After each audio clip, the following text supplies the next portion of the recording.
Hey, everybody. Hope you had a good week, and let's go ahead and direct questions. You can unmute yourself, type in, go ahead and fire away. All right, let's give this a go. Go ahead, Letty, then Ralph. Hey, Miss Letty. Hi, Greg. How's everything going? Good. Good. All right, great. Greg, so I have I think just like two questions. One of them is I wanted to see if you could help me kind of like sort of kind of diagnose a coworker. Mhm. She mentioned that she was planning over the summer to have her to have a hysterectomy, right? And I looked at her and I was like, "Are you sure like you need one?" Because, I was thinking in my head, like sometimes you know how I feel like sometimes the doctors feel like you need one, but I don't know. I just sometimes I feel I really don't. Well, anyhow, one of the main things that she's suffering from is like, and I suggested by text for her, right? First of all, but lower back pain. And so I kind of asked her, I said, well, what about like stress? How's your stress level? And she said, like not, it's not too bad, or it felt like. And when I checked her stomach, I didn't really, or like, standard really to see stress, but you know how sometimes when your psoas are inflamed, that causes lower back pain. I Sure. do feel lower back recording in progress. I do feel where her psoas are, well, like I feel pain in that area. So I don't know, just kind of wanted your thoughts on that. She also, one of the other things that she did mention also is that she's very irritable. And Very she doesn't, irritable. yeah, and she doesn't like being like that, Mhm. How old is she? She is like mid 50s. Okay. Like under, like, from 50 to 55. She's no more than that. So why is she getting a hysterectomy? She said that the uterus is growing, but she thinks that somehow that's affecting her lower back, which didn't make sense to me. I was like, kind of like, what? Like, and then she mentioned that her mom had hers removed, and her mom had similar symptoms. And so she's thinking that maybe that's what she needs, but And her physician is the one that suggested this, or? she's going to go in and get that checked. So it sounds like she just wants it because her mom did it, right? Right. So that's what's happening. Her mom. Had it done, yeah, and had So like that's why she's saying that that, she or, thinks that she's going to have it removed. Yeah, but a doctor hasn't said that. a doctor hasn't said yet. Yeah. I mean, the doctor, if there's no reason to take it out, they won't take it out. Yeah. Low back pain, irritable. I mean, the irritability can be from just being in pain, you know. And she was saying that out of like let's say if, a whole school week, there'll be like when she's getting her periods, like they're, She's still having her cycle? yes. And how old is she? Mid-50s? Hmm. Like early 50s, Okay. she's saying that out of the 4 weeks, three of the weeks she'll be in back pain, and then 1 week she's not. But she feels like it's like the pre week of her period, and then the post, so it's kind of like she feels that that's what it is. And did she have any history of like endometriosis or anything like that? No, Not not that I, mentioned. yeah, not that I know of, not on that. Hmm.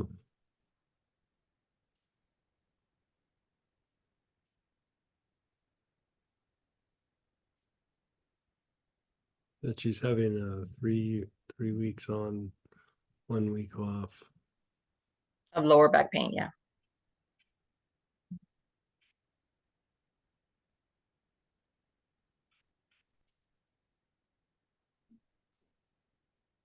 I mean, I would just start treating it as back pain and just see how she does. You know, the story with the hysterectomy, I mean, I would just disregard that and let her work that out with the physician. Not that you are trying to address it, but you're just trying to help her. And Mhm. I would just treat it as normal back pain. And like you said, it could be psoas. So I would do like is she super stressed out? No, I don't really think she is. No, she was actually, she used to be our school librarian, and then she left that job, and now she's like one of our student success teachers, which is kind of just somebody who walks around, like does duty everywhere, and then like they kind of keep an eye on all the seniors, like Okay. make sure that they all have all their credits, their attendance. So her Okay. job is completely new, it's different, but I don't think she has the same responsibilities as she did as the head librarian. So I don't really think she's stressed out. Mm.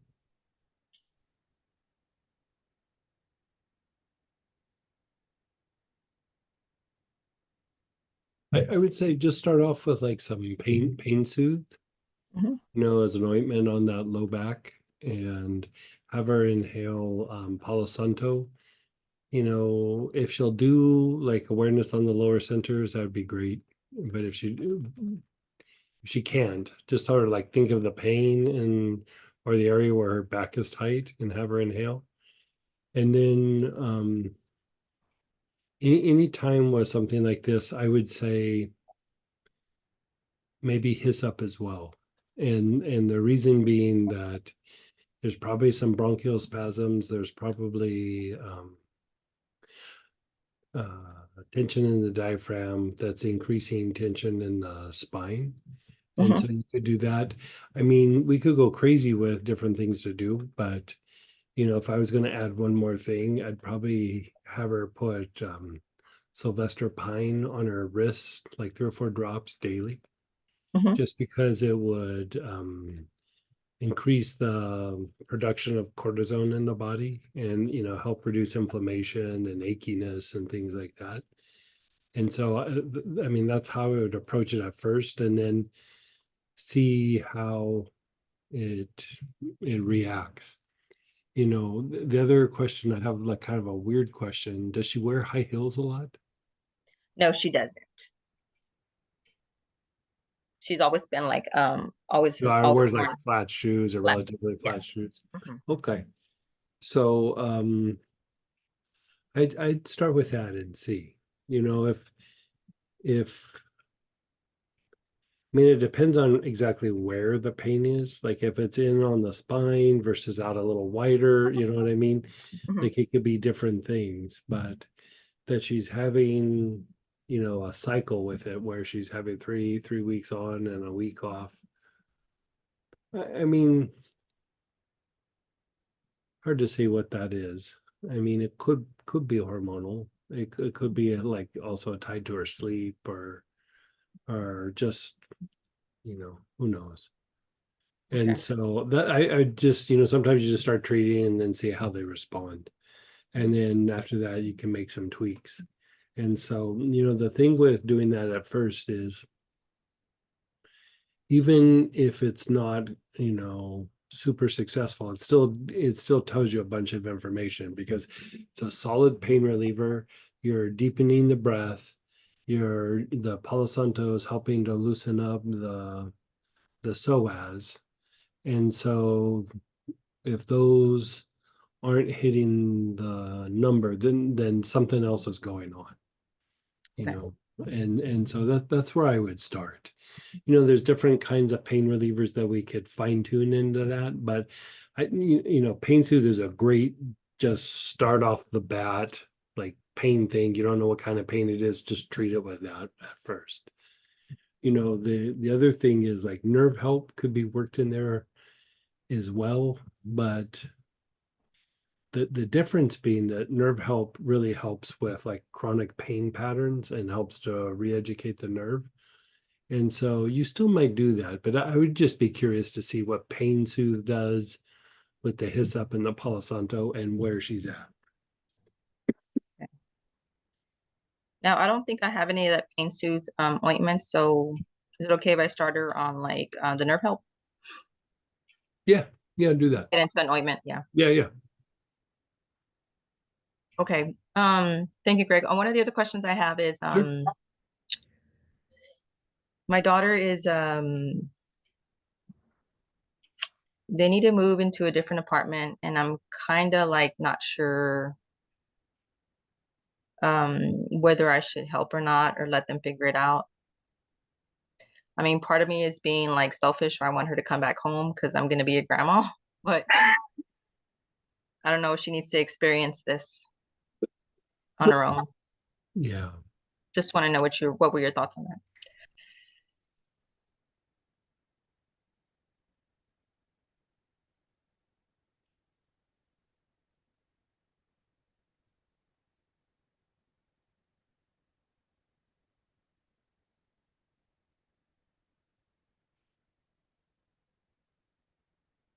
Yeah. I mean, when I look at it, I don't know that it really is a big difference one way or another. And so, I mean, I would just like support her, I'm like emotionally with whatever she's going through. But I don't know that you need to do anything over the top in any direction. If they're going to figure it out, let them figure it out. You know what I mean? Hmm. And if they're not, then they're not. So, like, boy, sorry. When I look at it, It's like, should I help them find an apartment and co-sign, or should I not? That was my main thing. oh, that, yeah, don't do that. Okay. Too volatile. You get sucked into something. They got to figure it out on their own. If she asks for help a little bit, whatever. But I mean, is she asking for that? I mean, not really, but they're kind of struggling. Yeah, don't volunteer. They by far don't volunteer. Let them kind of figure it out, and that's what I would do. Okay. Like if I look at your spiritual cord, it gets bigger if you kind of don't do stuff, or at least don't volunteer it. Okay. Thank you, Greg. Thank you so much. So doesn't mean you can't be there for her, you can't support her and emotionally and talk things out with her or whatever. But if they're trying to figure it out, let them figure it out. Okay. Yeah. Okay. Thank you so much, Greg. Let me know how it goes with your friend. Okay. With the- Well. yeah. Thank you.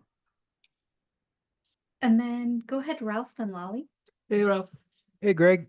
Hey. Last week you had talked about having Spagyery frankincense Uh-huh. in the how does this Spagyery, if I'm probably massacring the name, how does that differ from oils? What's the difference? So Spagyery is a combination of a bunch of different ways of extracting the plant. Okay. So we have like a couple of different extractions, like tincture kind of oriented things. Then we have various essential oils. We have CO2, and there's a little bit of a hydrosol in there. And then there is the ash. And then you put it together in this kind of process. And so if you look at it as just from the point of view of chemistry, there's not a big, it's tinctures and essential oils, everything all blended together. And so from a point of view of chemistry, it is all of that. But if you look at it from an energetic point of view, having those things, like basically it's a way of saying you deconstruct the plant and all these different kinds of extraction processes, and then you bring it back together in a particular process. Mhm. And it makes the energy much more substantial, and to say spiritual energy, it's like very harmonizing between the body and the soul, and it brings in the spirit aspect, so it is tied to an alchemical process, and so energetically it behaves a little bit differently than just like frankincense or tincture or taking pills or whatever it is. And so It's usually used for very deep healing, but especially like psychological. I mean, it still can be used for physical healing, but a lot of times it's used for more psychological healing or like spiritual development. But in the past I have used it a lot for physical healing. Yeah. Mhm. Yeah. Okay, so the really big hitters here is the psychological healing and the spiritual. Yeah, it can be. Like some things like I have one, we haven't put it out yet, but it's a spaggery of thyme citral. And so it is a tremendous immune booster, but it still has a psychological and spiritual component, but um very potent for the immune system. I mean, thyme citral is already a gentle thyme, but the combination of it all,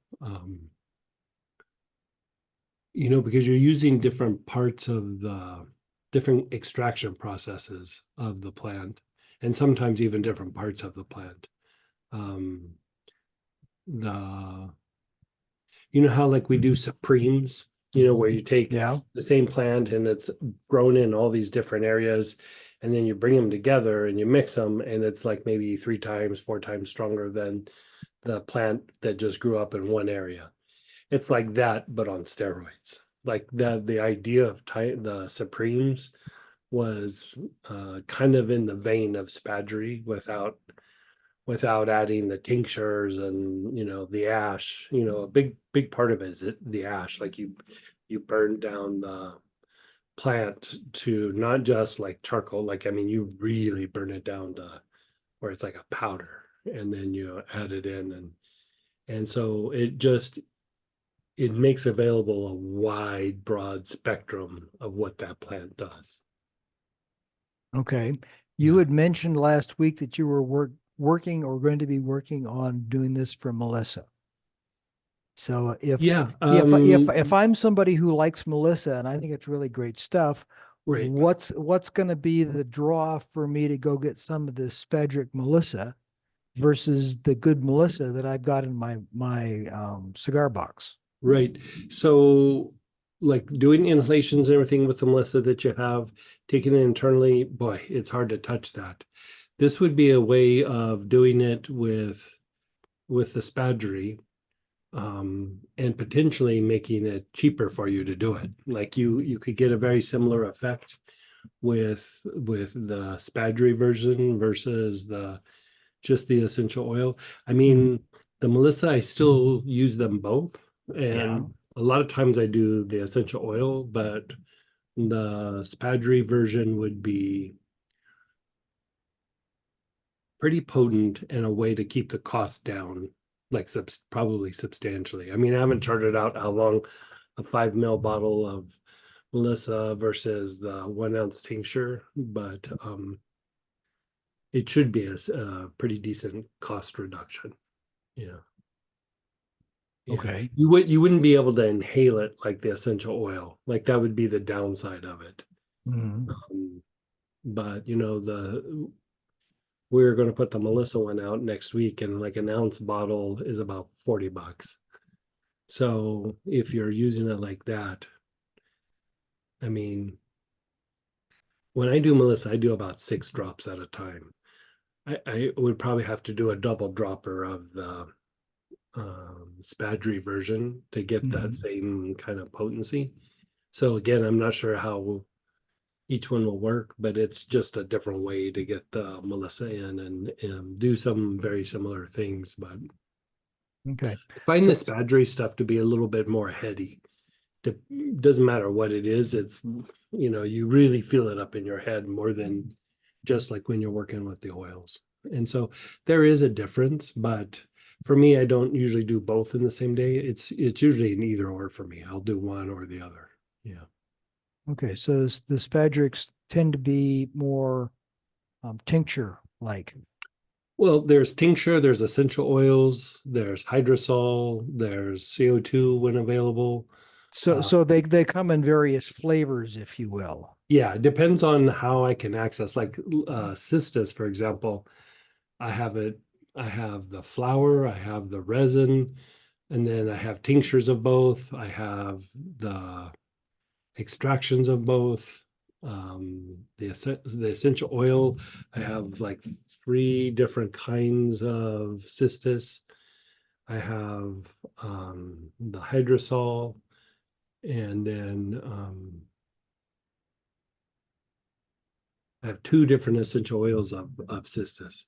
And so like that one's going to have a lot of pieces in it, where sometimes they only have like maybe 4 or 5 pieces. That one's probably going to have close to 10 or 12. So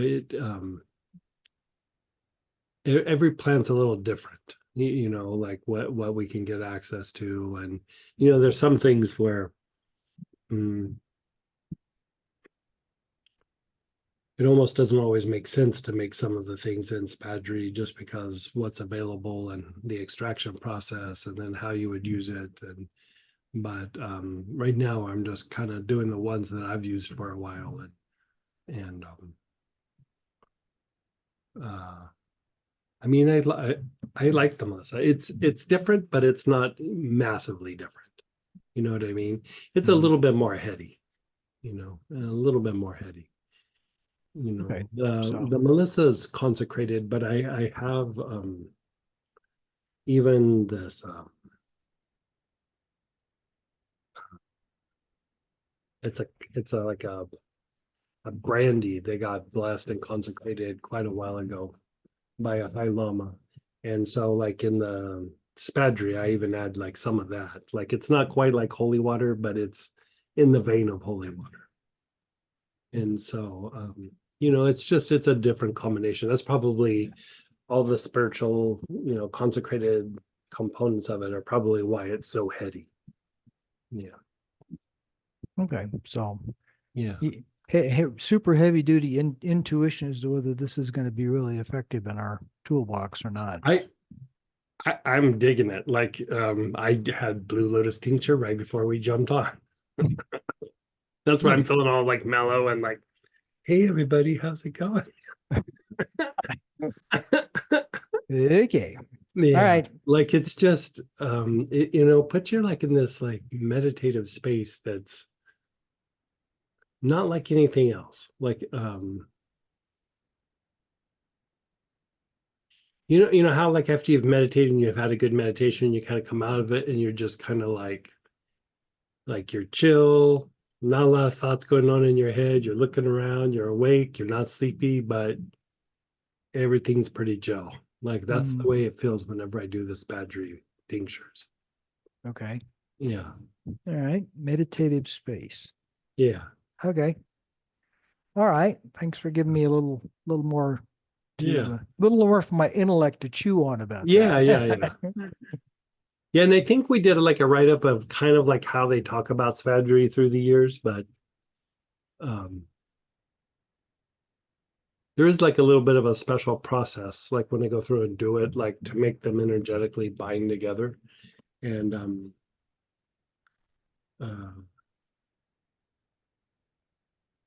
I do a small version of that on the Supremes, but it's not quite the same, you know. But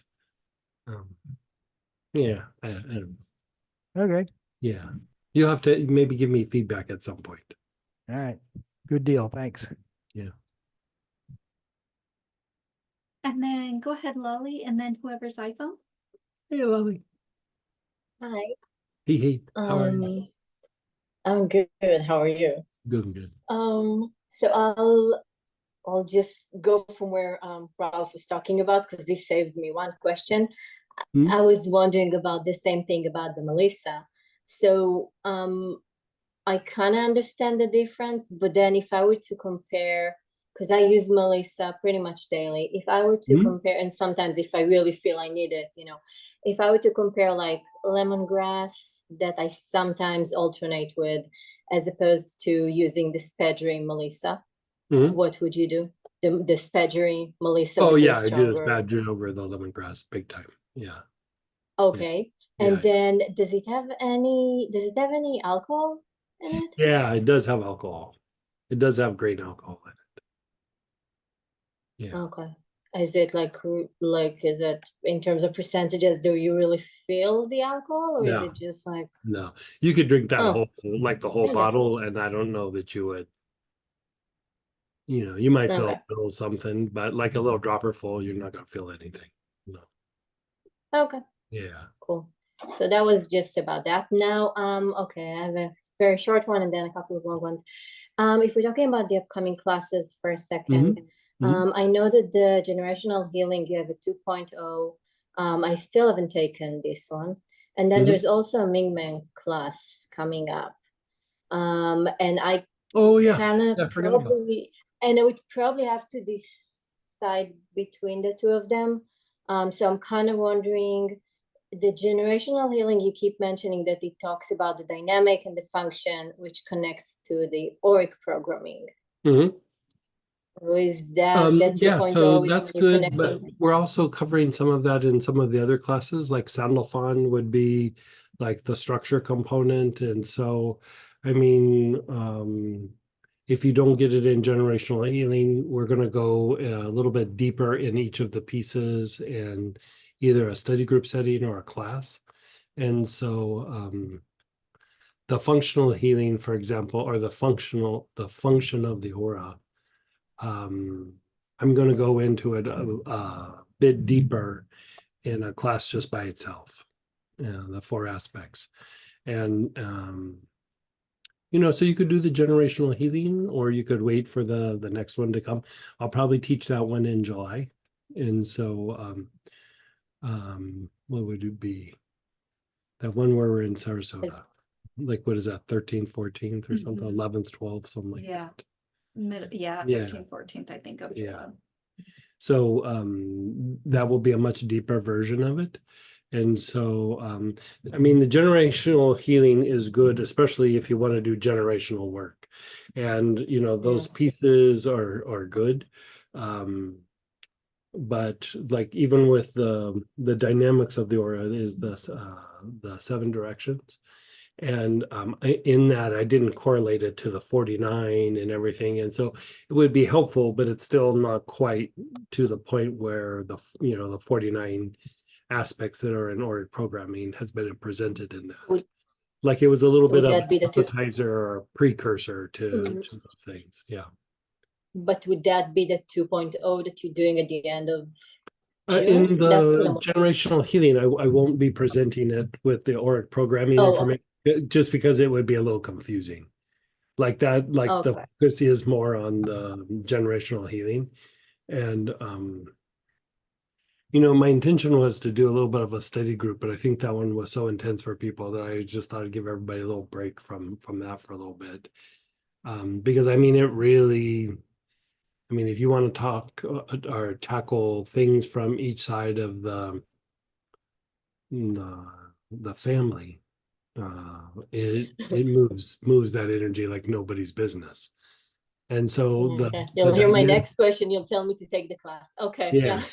So, and the thing that really, why I called it the precursor is when you work the father side of your biology, what your biology is tied to. When you work the father side, it's more about what extends outward in the energy body, and the mother side is about what comes in. And so the idea of the aura, like breathing in, breathing out, breathing in, breathing out, is tied to generational healing. And so in that way, it is tied to the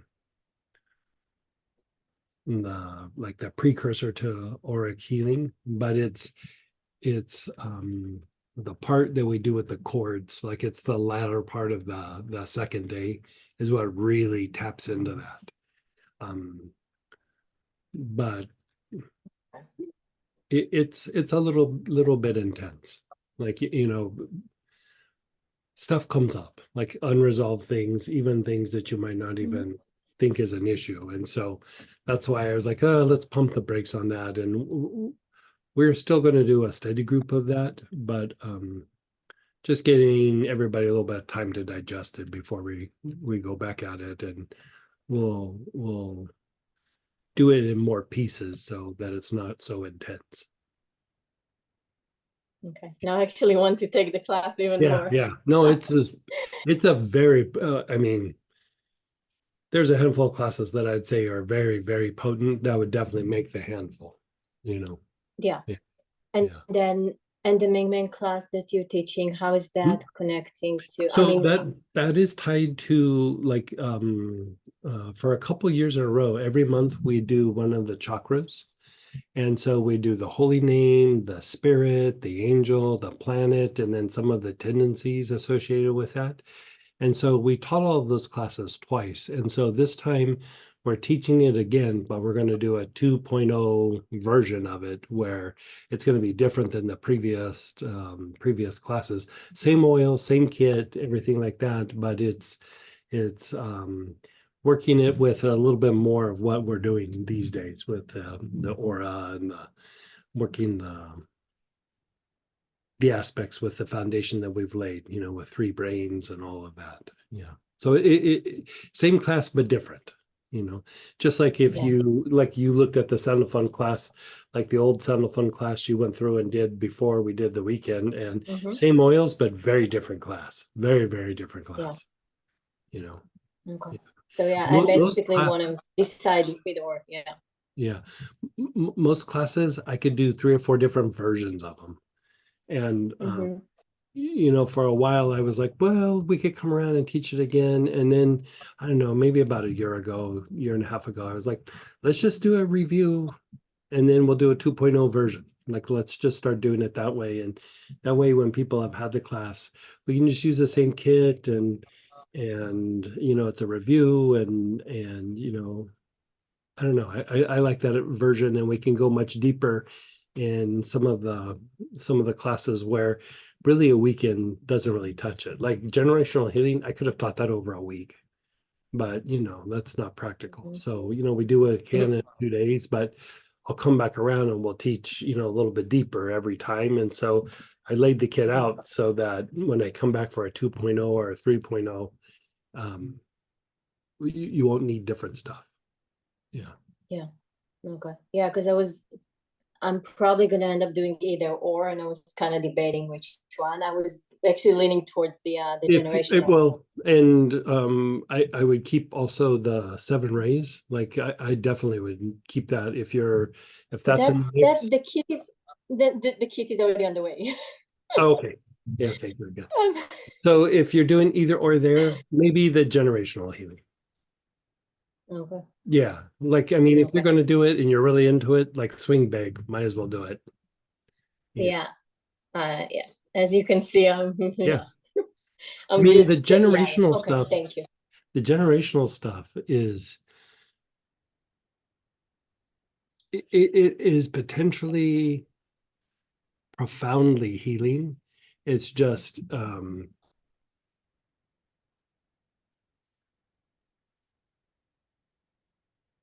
it makes energy move so fast that it's not always comfortable to people. You know, I thought Yeah. about teaching that class like 2 or 3 years ago, and I was like, ugh, I don't know. And you know, now we're doing it, and I'm like, you know, I think we have a bunch of people who are ready for it, but it's still it's not for the tourist. You know what I mean? Like the people are Mhm. just like, hey, Yeah. what's going on here? It's for the serious, Yeah, no. you know, it's for the serious people. Yeah. Mhm. You know, and I'm always Okay. trying to balance out. Like I want to give stuff to the serious people, but I also want to help people who are maybe new or have been Mhm. just doing it for a little while or something, and you know, try to balance it out so that we're always doing all of it. But that one's kind of for a serious student. Yeah.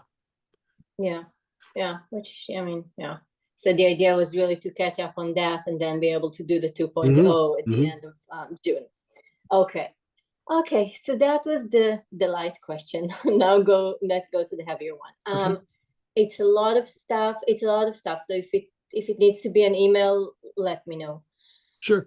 So it's a new, well, client, but it's family. So many things going on. The main thing that he keeps complaining about is shoulder. So there's a shoulder issue. It's a tendonitis on the left side. There's also Like up calcification. here? Like, is it up here? Yeah, and yes, So the shoulder, but problem the with that pain, is actually down the, here. Even though the the problem pa- is but showing up here, like the it's, pain that he's showing, yeah. But like you see where the crease of my arm is right here? yeah, Okay, it's like the problem's right here. Like just above okay, the crease. And so as much as you treat up here, you have to treat like down just above the elbow. Like that's okay. it's it's a tough one to treat because the problem is actually kind of far away from where the pain manifests. But when he's showing me the pain, so there's a few things. So it's tendonitis, calcification, and a torn tendon. When he's showing me where the pain is, Do you know what tendon it's is torn? behind. He doesn't know. Okay. I asked when he's showing me the pain. So okay, well actually it's my dad. So Okay. pain's been going on for over a year. He got cortisone shots twice, which didn't do much. When he's showing me the pain, he's showing me the back actually. That's like closer. Like when he's moving the arm up, it's really painful. So it's actually more towards Like when the he back, moves like it up from the towards side? Like when he goes like this? when he goes like that, yeah. And so Can he only get to so about it's, like right there?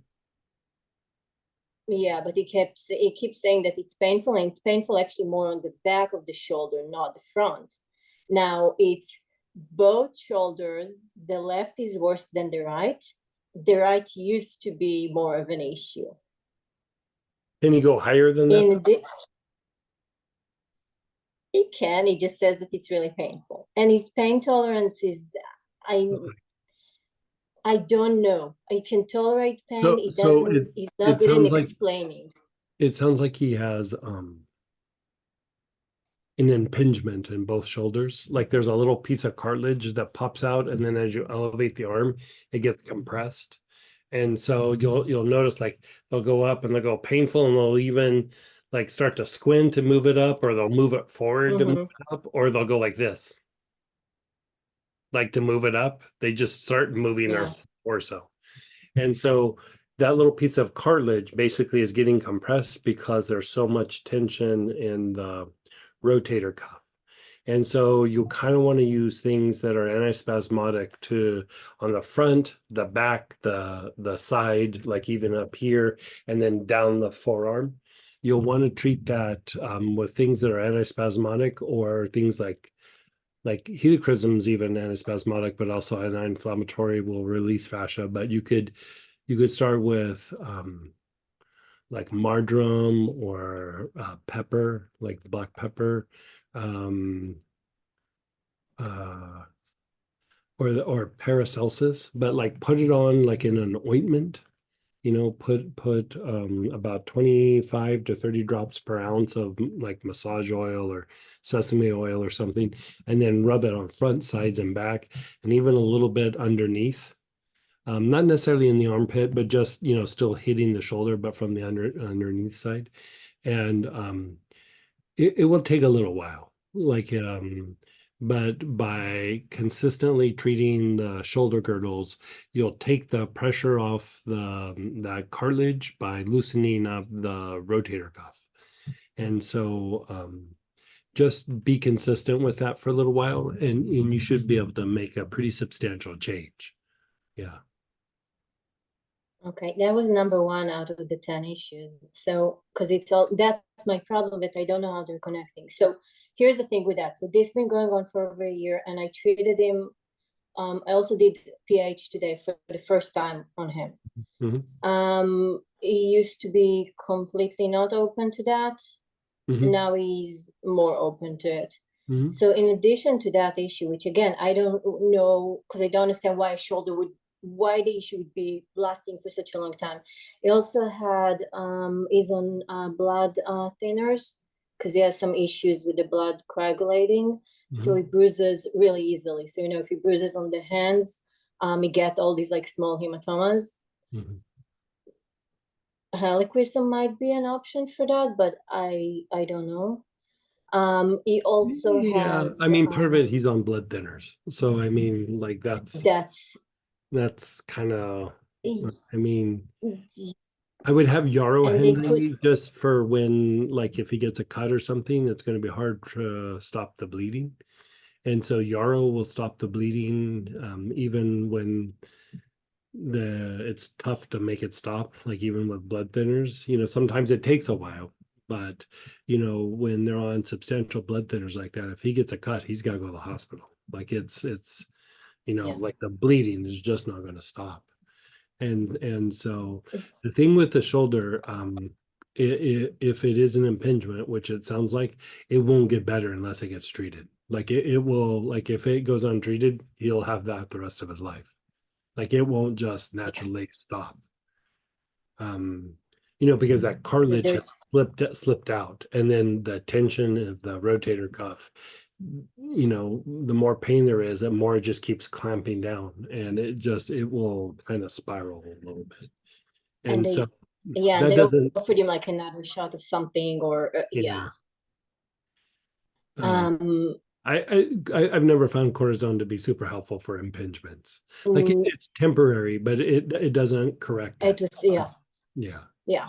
And then with PH, I worked on the area, but I'll work even wider, and I'll go on the elbow as well.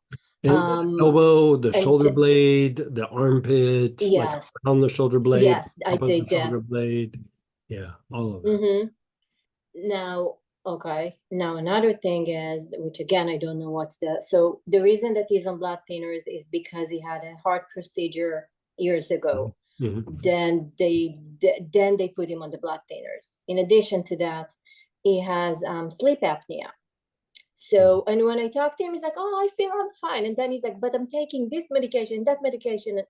So he has sleep apnea. So he's sleeping with those like the CPAP Mhm. machines. Um, so I don't know if that's also, I mean, there's tension in all that area. He also has type 2 diabetes, which is under control because he's taking medications, cholesterol under control because he's taking medications. And then today mentioned that they saying that he might have some cataract in his eyes because it's a little bit of a blurry vision. Yeah, sure. Yes, yeah, all these, that's without even touching the Mhm. emotional stuff that we don't talk about because Sure. Yeah, we don't talk about. cataracts, the cataracts, whatever the cause is, happened a long time ago. So, there's not a whole lot you can do about the cataracts. I mean, you can do healing a little bit, but a lot of times it's kind of not a lot you could do. It's not like and- spleen, and is it kind of spleen related or not so much? What's that? The cataract, it's not like related to like the spleen or one of the, not It's really? exposure to the sun, like what did it, but Oh, like okay, probably 20, 30 years ago. Yeah, a long time ago. okay, And so like, okay. whatever happened quite a while back is what has made the only thing that you can do with cataracts is if you elevate vitamin C levels, sometimes that slows the rate of the cataracts forming. And so you could do some version of that, like quercetin over a period of time. Um,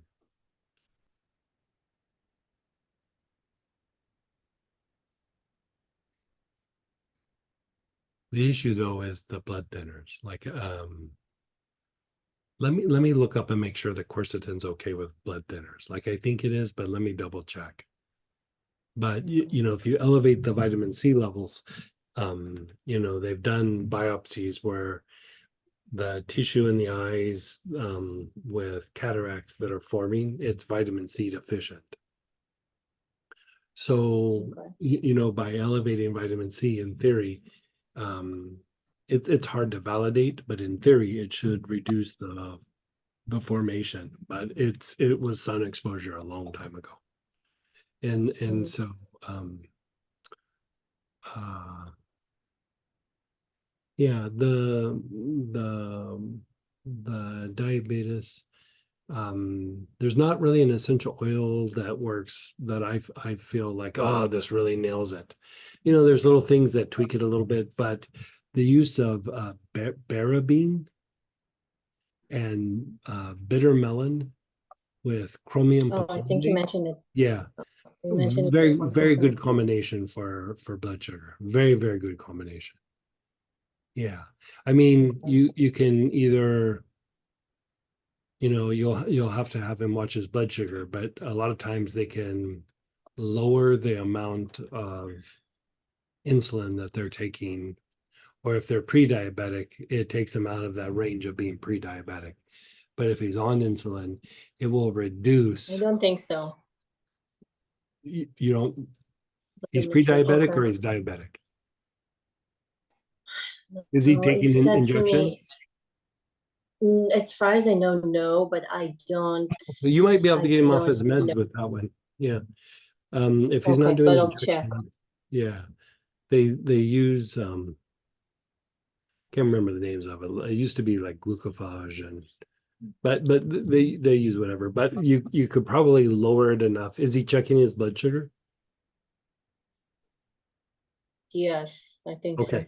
Because when he goes on, he needs to be checking his blood sugar. And Because it's because otherwise you wouldn't know that it's low. So yes, Right. it is checking. Yeah. So and you don't want it to go too low. Like, you know what I mean? Yeah. You want to have him find his range to where, you know, like it might be three bare beans and a couple bitter melons and a chromium twice a day, but it might be more, it might be less. It depends on his blood sugar. Mhm. So you have to kind of watch the blood sugar and then drop it down to, you know, the range that you're shooting for. No, because my thing is I'm just wondering if there's something, because he has so many things and because I know his history of a bunch So of other stuff. It won't so show that's me. what I wanted to address with you. Like I think, you know, because you have several different things going on here, and if you look at them, they're either there's some disruption in homeostasis, or homeostasis The- being out of whack is causing some escalation of certain symptoms. And so Mhm. what I would focus on, I mean, I try to unwind his shoulders because that's going to be just miserable. But with Mhm. all the other stuff, before you start tackling some of that, I would actually work on vagal tone. Like I would do things to improve the vagus nerve and improve parasympathetic activity, because that will impact his heart, that will impact his breathing, that will impact muscle tension. Sometimes even with tackling the vagus nerve and parasympathetic activity, it reduces muscle tension so much that it might even reduce how much treatment you need to do for the shoulders, Mhm. and it might actually respond much faster. Like Yeah.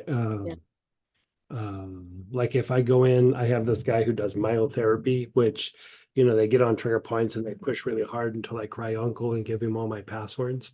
And then he lets off and I'm like, you know. But if I do a bunch of vagus nerve work before I go in, he can't, like, he bears down on those areas, and like it doesn't bother me. I mean, I feel the pressure, but it doesn't hurt. Where if I don't do that, Yeah. I cry uncle and I start whining before he even touches me. He's like, I'm not even touching you yet. I was like, but you're thinking about it really hard, you know, because it hurts, Yeah. you know. But like, you know, I have these old injuries that, you know, getting in there and having somebody really wrestle the spasms, and then I treat it with oils and everything. And I mean, I've avoided surgery for 35 years. And I was supposed to have surgery 35 years ago. And I was like, I'm gonna try this therapy thing and we'll see where it goes. And, you know, never look back. And so the stimulation of the vagus nerve will help his heart, will actually could even possibly help with cholesterol. And definitely would help the shoulders, but it would just kind of bring order to a bunch of chaos in the body. And like that's what And starts to that's happen, is like the body starts having issues and it starts doing these trades, and then pretty soon it's just chaos. And so sometimes it's just like what you're trying to do here is like, how do we just bring everything, kind of calm everything down, bring some order to all this? And it's just, it will keep snowballing. And so I like the idea of doing vagus nerve work with him. And So so what do I, use things what, like how do I do? marjoram, use uh like tarragon, use sage, use like tuberose if you have it. Like if you don't have it, don't worry about getting it. But if you have some fancy things, man, that will work too. And then like in the kit that's coming for the Divine Yeah. Protection 7 Rays, it has Yeah. a 2-ounce body tonic of the blend vagal tone. It's going to be in your kit. Oh, And rub okay. it on his neck, because like up here, like under the neck and on the sides of the neck, if you hit those areas, like the side and underneath, it will affect blood pressure. It will release Yes, yes, yes. the vagus nerve, like, or not release it, like calm it down, like tone it. Um, it will do a lot just from treating the neck. And it will make everything else easier to treat, because basically you're making the body go into rest and repair. If the body's not in rest and repair, when we go and we try to do these things to alleviate symptoms, and I mean, that's kind of even what Yeah. we're going into with that divine protection class. Is it's not like protection from like everybody giving you the stink eye. It's protecting the health, it's protecting your body. It's, we're using the different the 7 soul rays to rewire what people would call psychosomatic, and fill it with soul energy. And then we do this thing where we build, like mystically we would call it building the pillar of light, but it's basically infusing the spine with just a crazy amount of colored pranas in the spine, and it changes the health, it changes the body, it changes the emotions, changes how you interact with the environment. I mean, it changes everything. And it's because it's under the guidance of the soul rather than of the lower nature and just the physiology and those lower primal chaotic pieces that the body starts switching out on. And so this idea of like protection, because like even like the idea with like the shoulders or the heart thing or the cholesterol, whenever you have like significant health issues, the body sees it as like a psychic attack. It's not somebody giving you the stink eye. It's these attacks on the body, on the physiology, and it's a kind of stress that just tailspins the body. So areas where you have had like an injury or a serious health issue or a procedure, whatever it is, the body perceives that as an attack, and it just keeps going into deeper and deeper fight flight. And so kind of what you're doing when you say divine protection is, even when somebody gives you the stink eye or projects a lot of hostility, it's still throwing your body into fight flight. They just didn't hit you physically, but they hit you energetically. And so what it does is it just makes the body tailspin. Like it just starts causing all these like weird, erratic responses that a lot of times doesn't stop. Like it just keeps going and going and going. And then maybe eventually it slows down. But a lot of times it just throws the body into fight flight and you just never get out of it. And so Yeah. the idea of protection is like here is trying to help the body go into more of a parasympathetic activity, but with soul energy. And so like with your dad, I would do everything I could to like push him into like healthier vagal tone. Just like even if you're treating other things, just keep always pushing him into the stimulating the vagus nerve. Like I think it would be a game changer for him. Okay.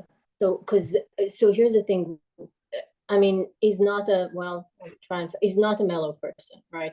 There has a lot of, in the past it was more anger issues and emotions, and he has a lot of stuff, and back solar plexus, Ming Man. Right.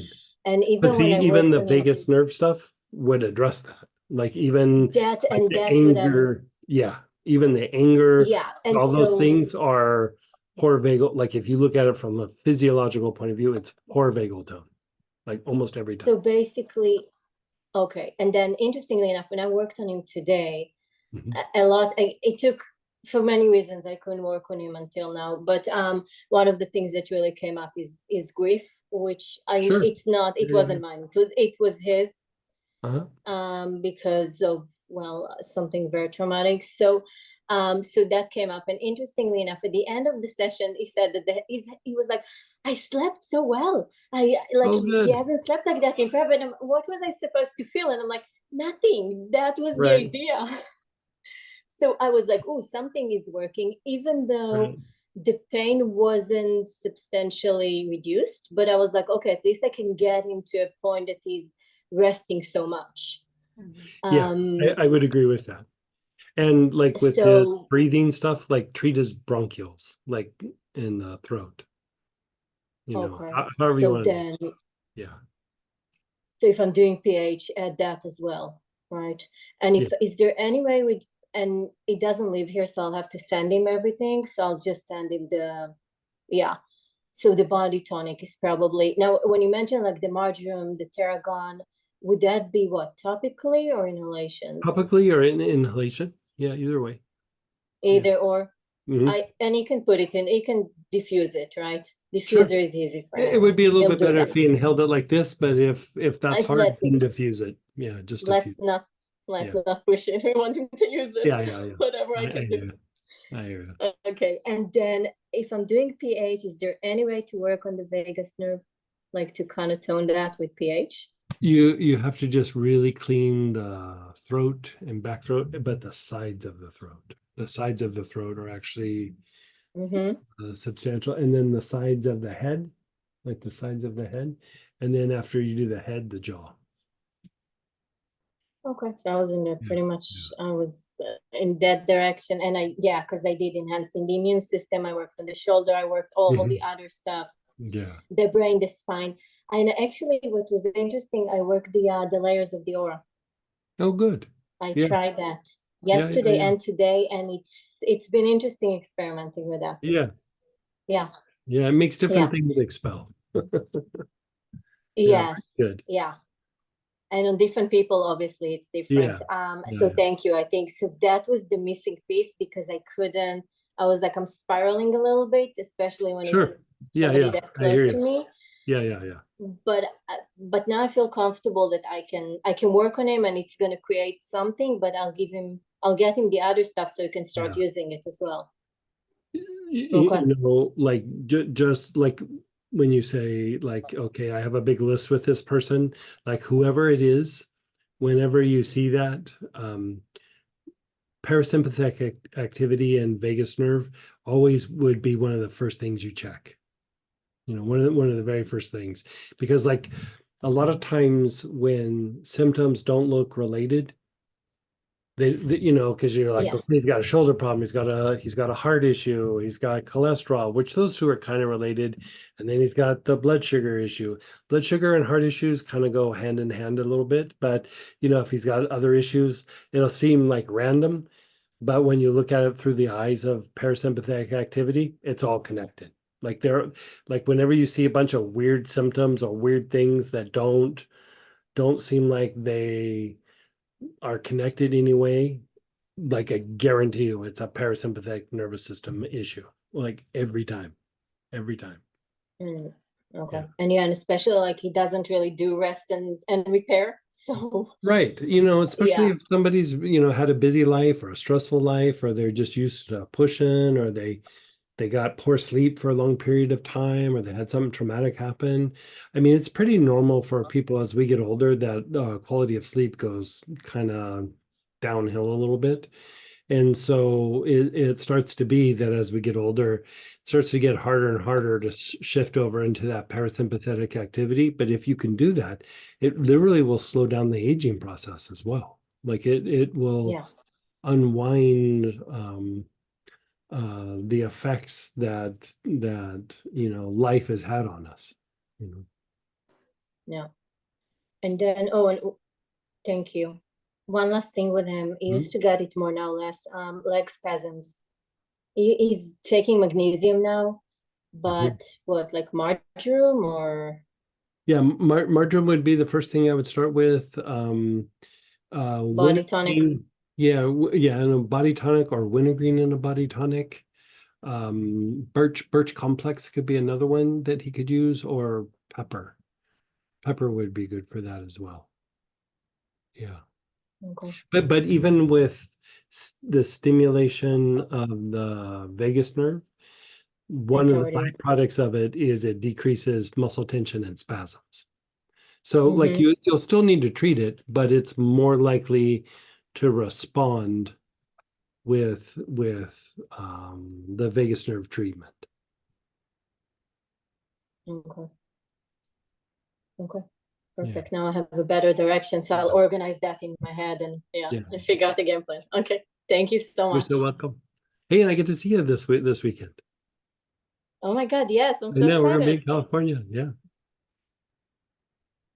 And then go ahead, iPhone, then Channing. Hey, iPhone. Let's get you unmuted again. Hi, I'm Christine. Hey, Christine, how are you? Hi, I'm good. So I had one important question. So Sure. I am really strict with my diet, and I still have like a lot of stomach issues. Okay. Like I am gluten free, and I Okay. am still restrictive on like I don't do like I try not to do oats like and stuff like that. Like I try to like restrict, Okay. and um I stopped eating meat, Okay. and I don't know if I should go back to meat or because I get really weak. I would probably And eat a little bit of meat. Like if that's, I mean, I'm vegetarian, so I love me a vegetarian diet. But if the body's weak or you're starting to get anemic, one of the things I have people do is go back on eating meat and then kind of get a little bit like let the body get stronger, and then little by little go off rather than just going, I'm not eating meat anymore. It's like I'm only going to eat meat like once a day, and then I'm only going to eat it every other day. And then after a little while, I'm going to only eat it twice a week. And then I'm only going to eat it once a week. And just like let your body acclimate to not having the meat proteins. And then that also gives you the ability to find sources that agree with you of other kinds of proteins and things. And so, but let's so you have food sensitivities, and what else is going on with the digestive tract? Is it just the sensitivities, or you have other issues with the gut? it's mostly sensitivity. Like I get like my stomach is huge and like I Yeah, a had lot like of bloating. Yeah. yeah, and I just get sick. Like I almost like food poisoning sometimes Okay. How often does that happen? whenever I stray from my restrictive diet. So Okay. like I can't eat nuts all the time. I What can't happens to you when you eat nuts? I can get really bloated. Do you have pain in your stomach, or you have pain like down on the It left feels like I side? had like a stomach bug, like, and I'm like constipated. But and then like um yeah, like I just feel like I have like the stomach bug, just like Okay. the stomach bug. Okay. And let me ask you a couple other questions. How's your skin? Do you have any skin issues? Um, my skin did clear up once I started taking a lot of wormwood and black walnut and doing Okay. like a parasite cleanse because I Sure. thought I was a parasite. Right. Yeah. So, but that still didn't fix it. But the But skin got a little bit better. But like, what was going on with the skin? like I would have like breakouts along my cheeks, Okay, which was a sign of parasites. right. And so you had breakouts, but you have like dry skin. You ever get eczema? You ever get like little rashes? No. Okay. And otherwise, the skin seems normal and healthy. Yep. Okay. And respiratory function. You have any breathing issues? You have asthma? You have shortness of breath, rapid breathing, anything like that? No. Are you prone to anxiety at all? I used to, but it started going away. So I'm pretty much, I don't have anxiety really Okay. too much. And does it get better when you take the wormwood? Um, I haven't noticed yet. Okay. Okay. Well, there's a couple of things that we look at, like when somebody's having digestive issues, like you're talking about. So one is we look at how the nerves are innervating the gut, and just like how you sit on your foot and it goes to sleep, that can actually happen in the gut. The nerves, for whatever reason, function, too much stress, whatever it is, what will happen is the nerves aren't quite firing in the gut like they should.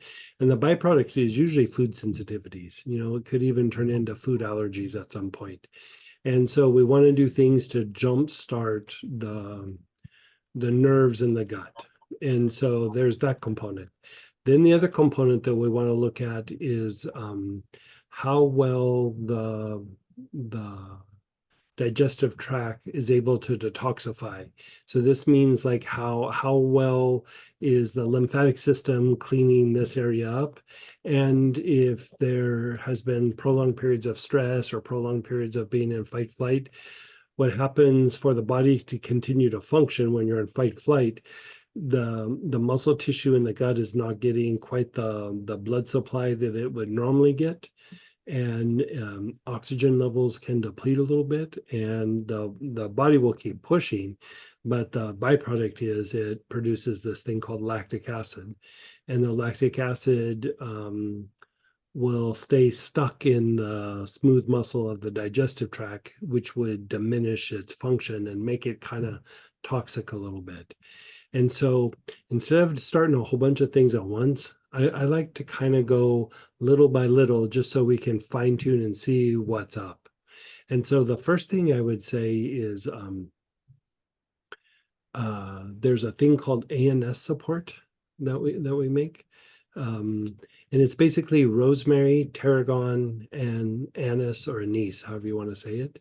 And that would actually be best taken internally, like 2 or 3 drops, 1 to 2 times a day. And you just put it in water. That will help jumpstart the nerves, make the nerves function better, and it would be the first way of treating what you would call like a stress plagued digestive tract. And like anytime you have any sort of like dysfunction where you have like poor assimilation, or like you said, you get nauseous and you get sick, like if you eat nuts or something like that, there could be some other things obviously going on with, the level of bacteria in the gut, be it good or bad. Sometimes we don't have enough of the good bacteria. But before we start going on down all that road, I'd start with ANS support. It's then the next thing I could say like, oh, there'd be another thing to do after that, but I'd almost like to see how treating that for a period of time, like even just like a week to 2 weeks, how that would make your gut feel, because that will also tell me something with what's going on. I mean, you can always throw ginger into that mix, which is very good for some of the symptoms that you're talking about. And basil could be used, especially when you have like those kinds of symptoms where you talk about where it almost seems like food poisoning, or basil actually can be quite helpful for that. You might be able to get away with just inhaling the basil, like holding it in front of your nose and just inhaling it for maybe 5-10 minutes. You could probably get away with that, but the ANS support, you could inhale it if you don't want to take it internal, but it would definitely work better if you took it internal. I'd start with that. There's ways of detoxing the gut in a very gentle way, not crazy detoxing, but just helping to establish better lymphatic movement. The reason I asked for your breathing is sometimes what happens with digestive issues is the diaphragm, which is at the bottom of the rib cage. Sometimes it gets so contracted that it compresses some of the lymphatic vessels and it throws off the nervous system of the gut. And so sometimes we even do a little bit of breath work with that to open up the diaphragm and use oils and inhaling to relax the diaphragm. But I think when you're dealing with such a difficult thing, and it sounds like your digestive system is very delicate, I wouldn't throw a lot of things at it at once, and I'd go just one little step at a time so you could see what's producing a result and what's not. And sometimes even like say ANS support, you do it a little bit and you go, I really don't notice anything. And then we treat the next thing and you go back to it and it might work the second time, because the digestive system is starting to unwind a bit. And so sometimes with it, when something's like really chronic and there's multiple pieces, you just start kind of poking on things and trying to get them to work better. And then at some point it all starts to come together. And so it would be gentle, it wouldn't be too intense. Even if you just want to start with like one drop in water and drink it and just make sure that your gut can handle it. And And then that's what's it? the anise. You could use anise, but ANS support is a little bit more a broader spectrum. It's got rosemary, tarragon, and tarragon is very soothing to the gut, and tarragon also helps to relax the diaphragm somewhat. It's not the total thing we'd use, but it helps with like shortness of breath and things like that. So anytime you hit like shortness of breath, it's relaxing to the diaphragm.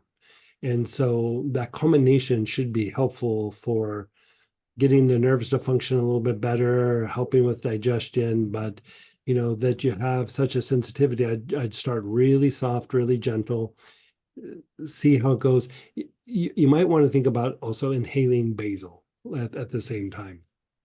And basil is what is traditionally used for treating food poisoning. Any sort of really extreme reaction in the gut like that, basil can be helpful. But for rehabbing the gut, basil could be helpful, but it wouldn't be the primary thing that I would do. So I'd use it more as like a supportive component in the treatment. And so that's where I would start with that. And then like after a week or 2 weeks, like, come back or shoot us an email and let me know, and we'll just kind of guide you through it as you unwind it. But I'll need like a little bit of feedback of what's going on with the body and the digestive tract and how you're feeling. And if there's any sort of things that you notice over a period of time with skin or breathing, always I think it is my nervous system too, because like when I have Yeah. like an instant Yeah. urge to like pee, like I gotta like run to the bathroom sometimes. Like I just like have lack of like control Okay. too. I don't know if So yeah, so that would all play into what we're talking about. So if you want to like be able to, this works about 80% of the time, but there's a type of pine called Sylvester pine. And if you put like 3 or 4 drops on the wrist and just rub it together, like just once a day, if you want to do twice a day, great. One of the things that it does is it helps the body produce cortisone. And so it doesn't have cortisone in it, but it makes the body produce the cortisone. It will reduce like inflammation and achiness in the body. But one of the things that it can be helpful for is reducing the urgency to urinate and the frequency, like especially if you're having to urinate a lot or like you said, like all of a sudden you got to pee and you got to like make a run for it. Sylvester pine, like 80% of the time will calm that down. Okay, thank you. Yeah. So, because I feel kind of anemic, so you're saying to do meat, even though I would even eat for a little bit just so like you get out of that anemia realm. I would let the body be a little bit strong, and like just do it for a little bit, and then when the body starts to feel a little bit stronger, like just do a real slow progression of going back off meat again. And so yeah, like sometimes, like the first couple of times I tried to be vegetarian, I made myself sick.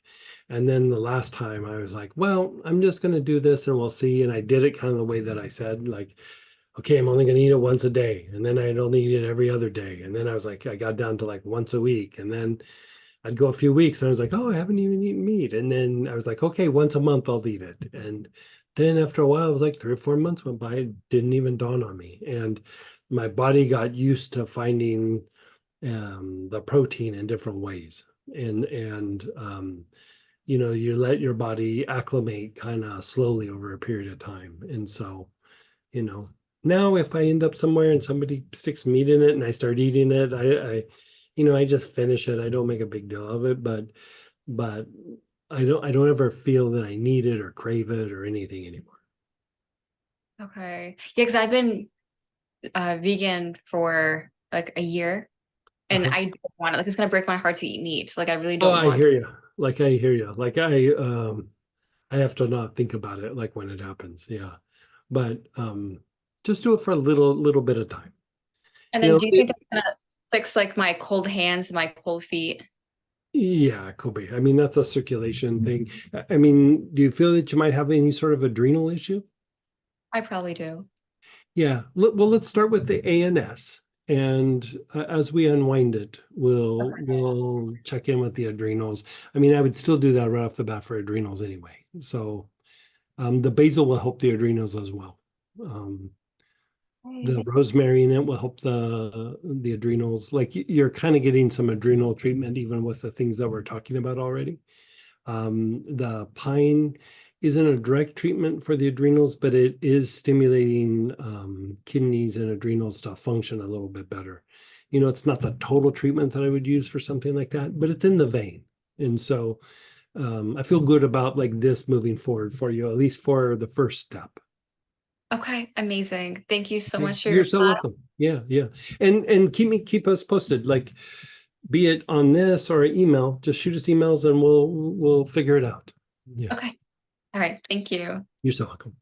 And for all of you guys, Robert and I do post in the chat as Greg's talking. And so there's links to the oils, there's the recommendations. So it's easy to go and look at that as well that way. So, and we will get these recordings up on our YouTube channel as well. So you can go back, take notes. And if you need it sooner than I get it up, email me at info@plantpranaoils.com and I'll be able to get you that recording too.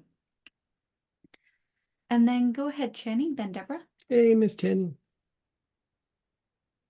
Hi, Greg. Hi, Sam. Hey, how are you? I'm doing really well. You look really good. Yeah. I have two very, very quick questions regarding oils. So first of all, I am really, really loving the stack that you created for me last week. It's really my jam. Oh, And good. I wanted to ask about questions around that. Okay. You have to remind me what your stack was. Sure. Yep. I was just about to do it. That's the one thing, like when we're creating the personalized stacks, like even if we're talking about the same thing, it's different from person to person. I can never remember what we said. So Well, yeah, that's fine. But here's the thing, your clairvoyance and intuition for creating this stack just really amazes me because it's just so perfect. So the first one is active intelligence. okay, The second one is relationship support. great. The third one is Sharanagati. And I do have some questions around that. Sure. And then the last one is splendor. You had asked me to do the standard approach with each oil. Okay. Use as the Sharanagati as the primary blend for the Right. advanced. Right. Okay. So I did a deep dive Okay. into the Saranagati and it Uh-huh. was just so perfect. Yeah. I wanted to ask you if I should so if you can recall the situation that we just talked about. Yes. So I picked up on his fear. Right. And when I messaged you about it, I really misread the entire situation. And Mhm. what I learned is that I couldn't detect what was mine and what was his. So Right. that was a lesson out of this experience. And I Mhm. realized none of that was mine, but yet I thought I was going down. So But that you picked up on it, like you know, like you said, you had a little bit of time to sit with it, and as you sat with it, you kind of picked up on it. So you're moving in the right direction. well, and You know also what I mean? your It's intervention as well, Greg. yeah, yeah. Well, Okay, so that has a lot to do with it. But yes, that was really, so now I understand how sensitive I am to energy. mhm. So I wanted to connect the dots with the stack. So Do you I would say energy and potential conflicts, like because I think like it, you were sensing also not just his fear, but like that person is in the middle of a conflict, and sometimes when you get close to a conflict, it is hard to tell the difference between is it me or is it him or is it, you know, like that can be hard. And so the more that you work that, the more you'll go, oh, that's him. You know, it will become you still might feel it, you still might even get a little triggered a little bit, but then after you sit with it, you go, it's not me, it's him. You know? Yeah. And so that leads me to my, study and deep dive on the Serenagati. So I wanted to say that oil is all over a lot of our classes as well as splendor. I was amazed at when I went back into my notes, it was Right. in a lot of It's classes. all over. Yeah, yeah. Yeah. So my question for you is, should I continue to use this stack? And is there anything Oh you yeah, want me I to would modify say or not? Okay. Because I have in my cart the 5 millimeter oils for I the would first probably, three. yeah, I would probably work those for a little bit. You know, I like that a lot for, you know, the work environment, for most people. And given the kind of work that you do, I think the active intelligence, you know, which is, um, you know, processing new and abstract information, but it's also strategic thinking. And, you know, you don't really have an issue there, but it's still, we can always refine it and, you know, enhance it more. And so I like that component. And then the relationship blend just, you know, it helps connect with people, and it also helps to disconnect from people that you maybe shouldn't be around, or get too entwined with somebody that you shouldn't be around. And so like I always kind of think of it as almost is like stepping up your game and playing politics in the workplace or in the family unit. You know what I mean? Mhm. And as far as connecting to the people or loved ones, it increases, you know, because like sometimes like you have a bad day at work, or you have a bad week at work, or you have a bad job or whatever, it becomes harder to connect to the people around you. And so it also deals with that, where, you know, you have your friendships or personal relationships, and it's like it increases the joy in that, or the connection, or you're able to like set something aside and go, I'm not at work right now, I'm here. But when something at work is weighing on somebody, it's hard to set it aside. It's hard, you know, it's, you know, you got the weekend and it's like, oh, I got that meeting on Monday, you know, where, you know, you can only prepare so much, and you know, so you might as well enjoy your weekend and then, you know, do whatever you got to do on Monday. The splendor is for limbic responses, like calming the limbic responses. And so it just makes us a little less reactionary, and it helps promote um, like healthier emotions. You know, like so many of our emotions are triggered more by instinct rather than our feelings. Like you know what I mean? And so a lot of times if instinctive drives or, you know, limbic responses are very heavily conditioned by your past experiences. And so, you know, even if you calm down physiology, it's a little bit of a different animal with limbic function, because you're having to calm down reactions based on past experiences, past negative experiences. And so Splendor helps with that substantially. I mean, Splendor was I originally made that for PTSD. Like that was part of the PTSD protocol that we put out. Like, what I did clinically was a little bit bigger than what I put out, but it's still, right there. And so the Shorinagati is That's magical, yeah, BTW. it is. Yeah, it's So incredibly magical. you could even include that as like an anointing oil. Like it's it's made to increase conductivity to the soul. But it's not just like, oh, I'm being conductive here. Like it's like a weird way to say this, but it's like almost being conductive to the soul, but out here, like interacting in a way that nurtures the soul rather than just trying to put fires out and doing damage control. You know what I mean? It's like it makes this kind of like divine connection that mm, it's not emotional or mental. You're actually tempering like the more chaotic parts of the body, of the physiology, but you're tempering it to the soul rather than just reacting to the environment. And over a period of time, you know, there depending on how you look at the heart, there's different aspects or components. But remember when we did the vital centers and then we did like on Wednesday nights, we do Oh, yeah. 99 aspects of the heart. Yes. That is the 99 aspects, but like a one bottle version. The bottled Yeah, like the one 99 like aspects in a bottle. right. Like you're not working it quite as intensely as the 99, like how we did them, but Mhm. it's in the same vein. Like it's very much in the same vein. And the reason Sharanagati simply means like spiritual conductivity or spiritual like in the old days you used to say surrender, but surrender implies like the giving up of your will.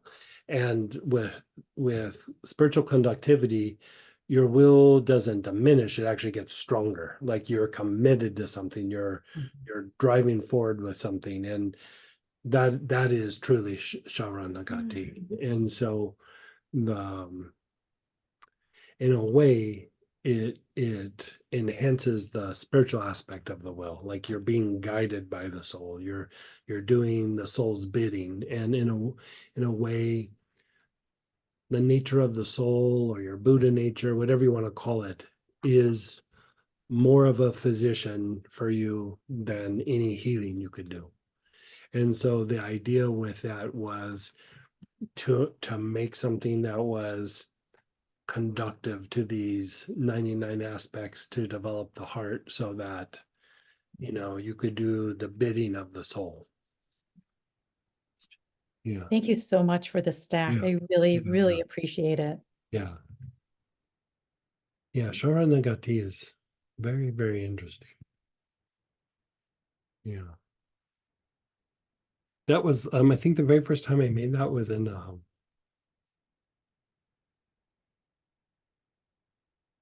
it was in either in the class for the anointing oils, or it was in the like a super early version of the angel class. I can't remember.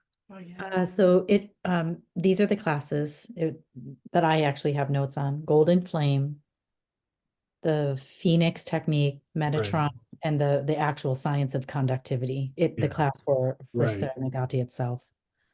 And the Yeah, like philosophical basis for that, when I looked it up in my study, is really incredible. yeah, yeah. There's some classes that I used to teach that I don't think have made the website.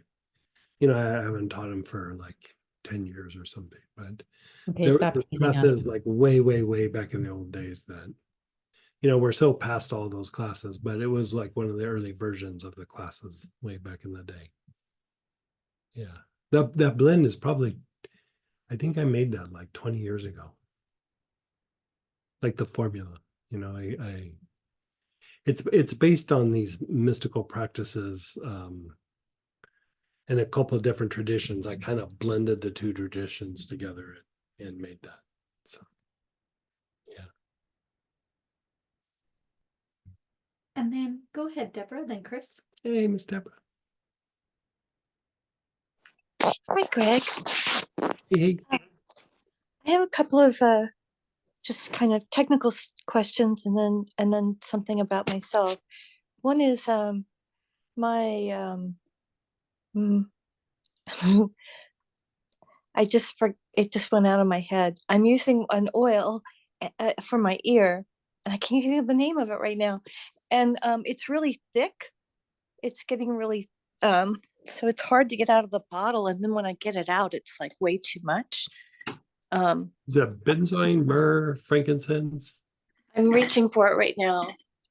It's spikenard. Spikenard. Yeah, any of the heavier oils, that's one that usually doesn't get too thick, but if it's been sitting for a little while, it can. So the trick is tighten the bottle really well, make a cup of water like you're going to make tea, and then just sit it in the hot water for a little bit. It will liquefy up, and it should be good for a while. If it keeps hardening up, like sometimes a little bit of it has evaporated, so it's just left with like the thicker, heavier, resiny part. Yeah. You can add a drop or two of like jojoba or maybe like a drop of alcohol just to make it, flow a little bit better. But Okay. but yeah, So that won't hurt if I no, add it not to at the all. bottle. It No. won't. Most of the things that are like really thick, like there's some things that I have to heat it to even be able to blend it into different things, Yeah, like vetiver. Spikenard's not one of them, but there's Vetiver. no, vetiver I can actually pour. But like Swazi, and there's another one that mimosa, like, oh, I have to really heat the mimosa up to get it to pour. Yeah. Okay. So that was one of my technicals. Mhm. And then a while back, Mhm. someone had asked, because they were trying to treat someone that was using psilocybin. And Oh yeah, mushrooms. yeah, you had commented about that. And it's so much in the news. And I don't understand. It's even now, a lot of people are microdosing. Yeah. It's like really a movement, and it just, I don't understand how that is not affecting their I thought it was the aura that it kind of ripped holes in. It can, like, microdosing.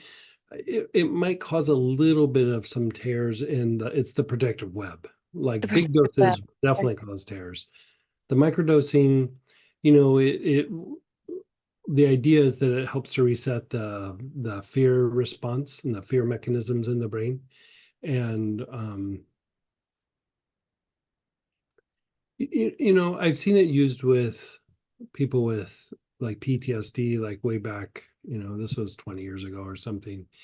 I wasn't involved in the study, but there were some psychologists who were doing it with vets, and they were getting a little bit of they were getting some results. But the issue that I always kind of made is that over a period of time, it makes a person dissociative. And so, basically they check out really easy and have a hard time concentrating. At first they'll say that their mind is working better. But if you watch them over a period of time, they have a hard time staying focused on things and they bounce off. And um, so, yeah, I mean, I try to do it other ways. I mean, sometimes people still will do it or whatever. And, I can treat and undo some of the effects or whatever, but it's never something that I suggest for people to do.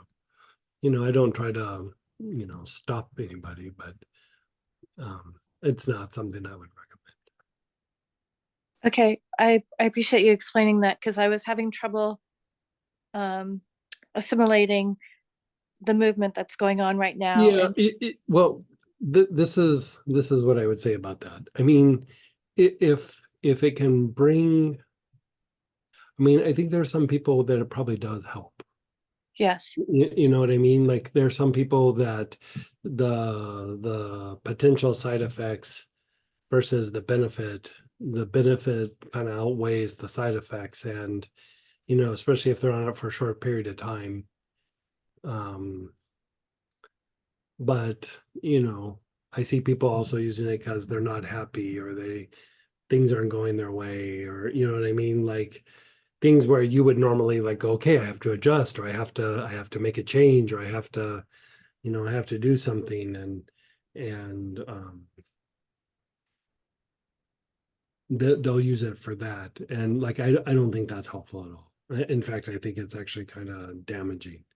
But yeah. you know, because you just end up becoming complacent and apathetic and not addressing the things in life that you need to address. And you know, you take a little bit and it makes you check out a little bit, and you know, so you know, it's one of those things where uh I always try to treat like serious PTSD a different way. But when people, like when I was seeing the vets do it, like, you know, the psychologists know that I'm like pretty mouthy when I get into those situations. And they go, okay, come on, let's hear it. And, you know, was very honest with them. I said, you know, I don't always agree with it, but I get it. Like, you know, when somebody's so miserable, and this could bring them some relief, I get it. Like, I'm going to keep my mouth shut. But people who are just not happy with life's not turning out the way they want, or they get upset when things don't go their way, or you know, like whatever it is, that I don't think it's healthy. Like I just So how does that, because the dosage is so small, is that why it's not tearing the protective web? yeah, it's a small dosage. Yeah. Okay. I mean, So I'd have to see, like I haven't spent a lot of time with somebody who's microdosing, but the thing with psychedelics though is there might not be tears or little holes. Like sometimes they look like little like BB gun holes, like just little round, just like sometimes that doesn't happen with a real small dosage. But what can happen is the protective web gets thinner. And when that happens, they'll become overly sensitive, like really, really super sensitive. And so that I've seen quite a bit. Saw that with people using, you know, because back in the day, what people call ecstasy back in the day was MDMA. And it kind of made its rounds in psychological circles where people were using it to get over some serious issues. And, you know, they didn't know a lot about it, so they were dishing it out pretty heavily. And everybody that I saw that had been taking it for a period of time, you know, I'm talking about like once or twice a week or something. Um, there was one person that I saw, she was taking it daily, and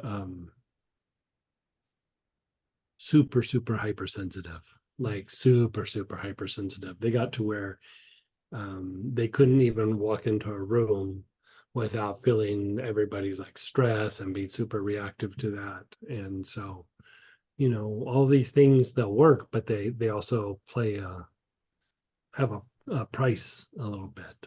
And so, you know, just like any medication, you know, sometimes there's a trade-off, you know, and is the side effect worth the benefit? And you know, it's a case by case basis. Some of those vets got relief, and so I would say in that case, yes, that was worth the risk. But there's other people that I've seen where it's not worth the risk at all. In fact, I even think it does a little damage. well, I just left and right, even here in Sarasota, I keep running into people that are microdosing, attending mushroom ceremonies or ayahuasca. There's a lot of ayahuasca ceremonies going on here, right? Like locally. Mhm. And just as I'm just really trying to be alert as to the things I'm seeing around me and Yeah. how that's going to play out. Yeah. Yeah, Uh, I mean, watch it play out and everything, and but I mean, I always kind of pay attention to it just because I want to keep aware of what people are doing, so that if I have to treat it, I know how to treat it and everything. But um, you know, again, I go back when I was traveling with the medicine man. You know, the medicine man that I was traveling with was not into peyote any way, shape, or form. But when we would travel, we'd run into tribes or a medicine man that was very much into peyote. And you know, the thing that's hard with psychedelics is it does open up the web. You know, you have these little webs in front of all the chakras, and it opens it up, and you can see. But the issue is that if you do it too much, that you have this veil that keeps you from seeing, you know, everything is going on around you in a cycle, and we're perceiving the things that we're perceiving, but there's a lot of degeneration and things that are dying away energetically in and around you that you're not aware of, you know, just on an energy level, let's say. And when you open up the web like that, you perceive those things. And what happens is, if people do it too much, their consciousness or their yeah, let's say consciousness gets like trapped in what they see. Like it gets stuck uh in the negativity. It's like if you poured a glass of water on the earth. The water is still there, but it's trapped in the earth. Like the best you can do is pull up mud. It's like it's intertwined. And so, you know, that's a potential, but I've also seen people use it therapeutically and get I knew a guy that I ran into when I was traveling with the medicine man, and I think he did peyote. I can't remember if it was 4 times or 6 times, and he cured himself of cancer. Like they'd given up on him, like totally given up on him, and he was like, "Well, I'm going to have my spiritual journey," and I don't even know that he was trying to cure the cancer, and we give up all of his treatments and everything, went through and did peyote and cured himself. And you know, he lived like another 10 years, I think, if I remember right, and did not die of cancer. And so, you know, I've also seen things like that. Like, you know what I mean? Like, that's why I'm like, I don't recommend it, but I also don't talk people out of it. Like it's yeah, I think when somebody's really trying to heal something that is beyond what somebody can help them with, like I get it.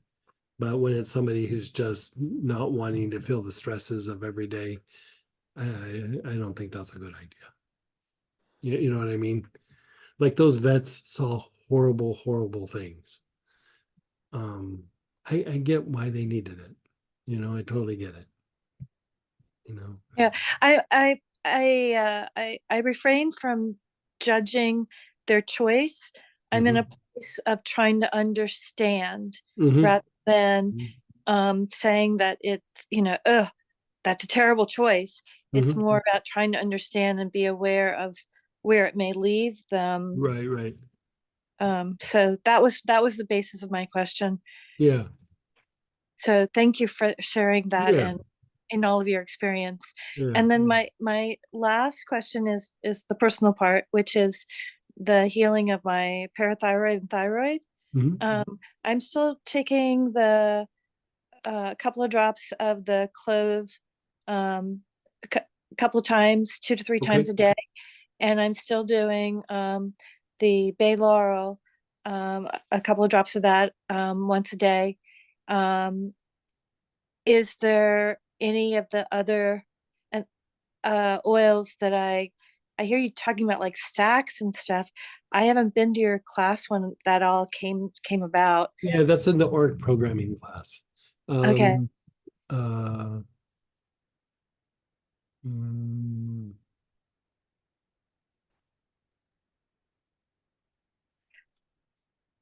So I felt movement and I felt shifting, and then I get like these plateaus, and I'm sure that's part of the process, but it also it's like, is there something else that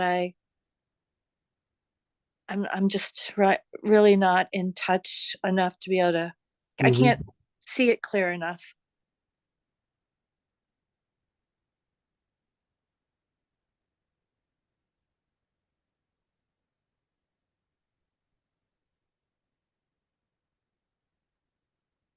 Do you have that blend astral projection? No. Do you I, have ginger lily? I lost it when I was hiking, but I don't mind ordering one of these things. That you guys send stuff quickly. If you think one of those is really important for So me. either one of those, astral projection has a lot of ginger lily in it.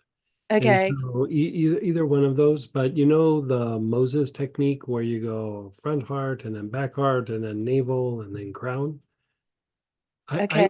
For you, I would do that, maybe cycle through that 3 or 4 times every time you do it. Like, and you could just do it maybe a couple of times a week. But I would do that just because it would help to clean up the energy body, and it would help generate um, like movement. Like, and when I say movement like that, it's tied to healing. Like, it would generate like a healing process that could help resolve some of the things that you're struggling with. Yeah.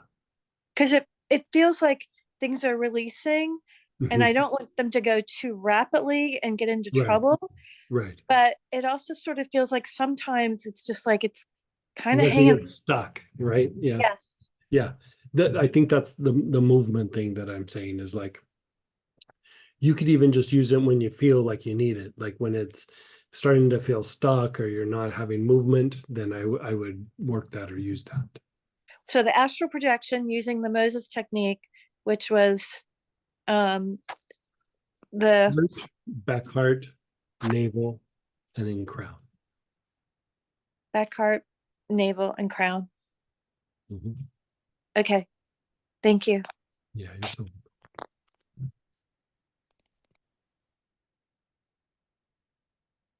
And then go ahead, Chris, then Megan. Hey, Miss Chris. Let's get you on. Oh. There you go. Thanks, Sam. Hey, Hey, hey. Greg. Question for you. This Yes, ma'am. Spagyery. How would you recommend me taking that? Because I was so exuberant. I did the full dropper, and I think Mhm. all my elementals, both good and bad, jumped out of me. It was Oh, like so what was your strong. experience? Like it was too strong? Like Yeah, it what was what the did you notice? Blue Lotus Yeah. version. How would you What, recommend so me tell taking me that? what happened. Like what were the symptoms? No, I was just taking it and for the first time, and I filled up the dropper Uh-huh. and just took that, and it's like, whoa. Um, But like what happened? Like you felt I've weird. kind of felt dizzy a little bit. Just very strong, especially initially when you take it in the mouth. Did you have like emotions come up or No, thoughts, or it was just no, a little strong for the body? yeah. So do Maybe you just start dilute with, that in you water? could start maybe with just doing like 5 or 10 drops in water.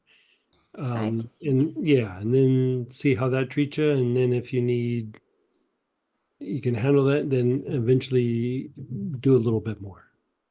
Yeah. Got it. Yeah. And how often in a week? Um, I mean, there's times where I've done it daily, and then I go Oh, periods okay. where I haven't done it for a while. But like I said, I took some right before we came on, and I'm feeling pretty mellow. Oh, so it's good to take before Yeah, bedtime, yeah, huh? really good to take before bed. Yeah, Okay, I'll do that. yeah. Yeah. And then I have a friend who has Mm. this wound. It started out like a pimple behind her knee. So she had that removed, and now the wound just won't close, and it's up to a quarter size. Um, Ugh. yeah, I So she's gonna try to come to next week's okay. I would start with helichrysum. helichrysum Yeah, and with Myrrh an would open be, wound. yeah, especially for that. Like, so Okay. the thing with helichrysum is, it's disinfecting and it helps to release pain, but it actually helps a wound to bind.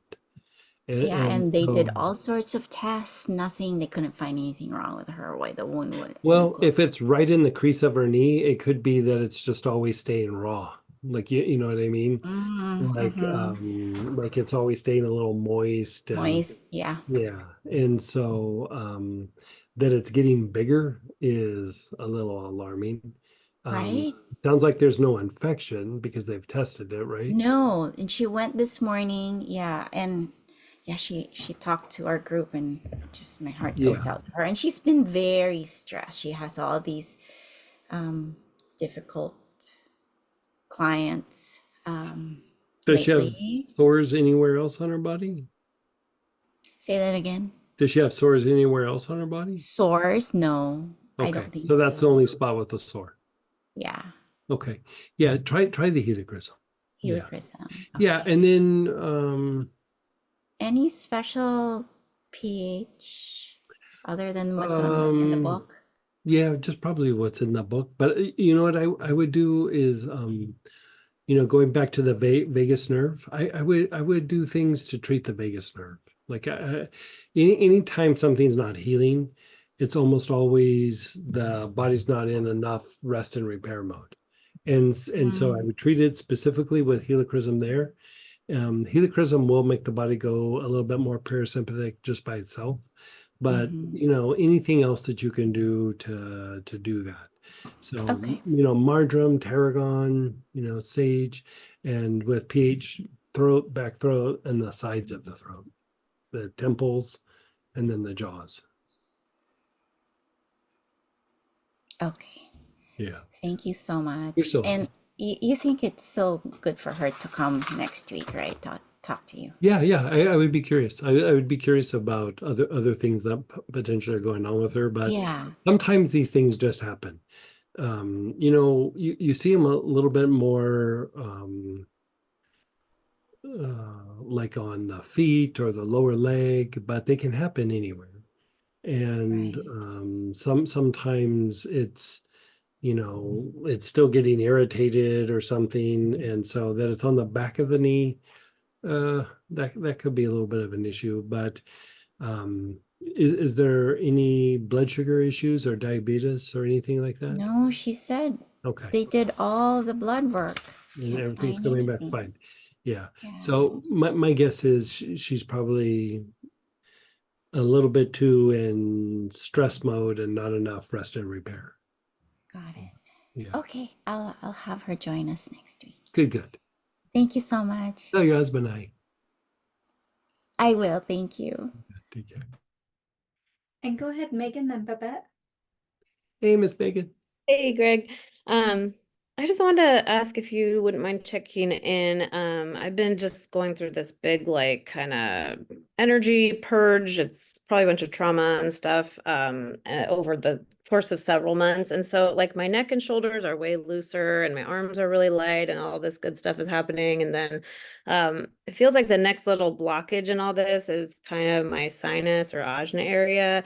And Okay. I don't want to have a big, I'm like, I haven't had a lot of symptoms with all this going on, but I used to get migraines. And so I don't want to have like a big thing I have to go through. And I'm trying to clean my sinuses and they are so hard to clean. I just seem to not be able to like just energetically clean So them. you know what I would do is I would, even though it's your sinuses, work your gut, like work the gut, like the digestive tract, but even the muscles, the skeletal muscle of the gut. Like you work with energy, you work with oils, but I just took the auric programming, just the study group, and I was for some reason thinking about doing the digestive tract anyway. yeah. Would that be a pretty Because a lot of times, like if you look at it energetically, a lot of times issues in the sinuses, it's coming from the solar plexus or from the gut, like it's like a heavy red prana, and it comes up and it gets stuck in there. And so a lot of times there's a lot of stress energy here, but it's actually coming from down below. So you clean this up, and then it's still like it feels better, and then it goes back, and it feels better, and then it goes back.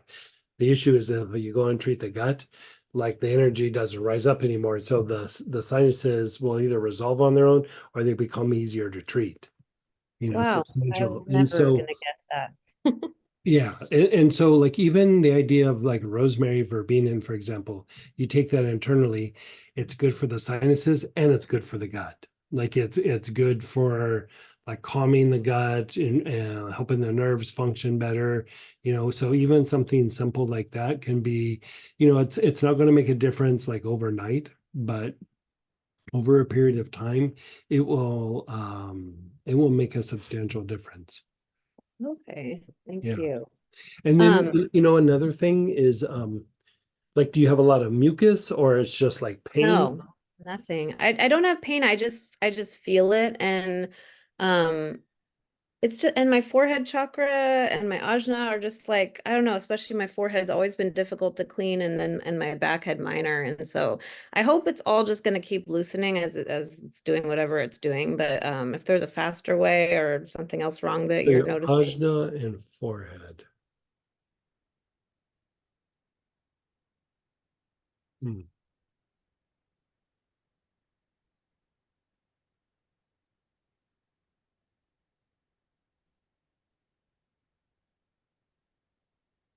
Ajna, forehead.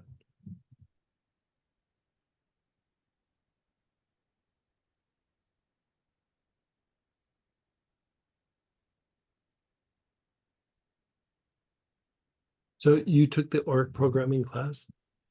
Yeah, just the study group the one day. Yeah, but still you have, But I so you have have all the the course. things. Okay. So still do all the things that I said, but let's have you try something that's going to sound really like kind of wacky. Yeah. Um, the very last oil, the zodiac support.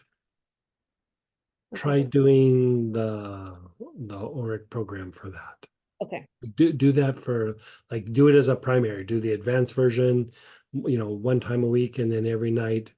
Just try doing that for Okay. for a week, and then let me know One how night. you are. Yeah, Okay. it does things to like responses, like physiological responses and lower emotions, that even how we think about lower emotions and things, it kind of doesn't touch it. And the thing that I find interesting for that is that when I've used the zodiac support, it flushed out projections from other people out of me like nobody's business. Hmm. Going about some of the things that we've talked about in the past, I think that could be helpful. Okay. Yeah. Awesome. Okay, I'll let you know how it goes. Yeah. But still do the sinus thing, still treat the gut thing, but Yeah. also do that, and let's just see what that does. Yeah, that's super interesting. I'm excited I to see. I think that will actually be a number for you. Like Yeah. I Okay. out of all of them, I would think like I'm always like, oh, this one, I love this one, I love this one, and like I always kind of forget about zodiac support.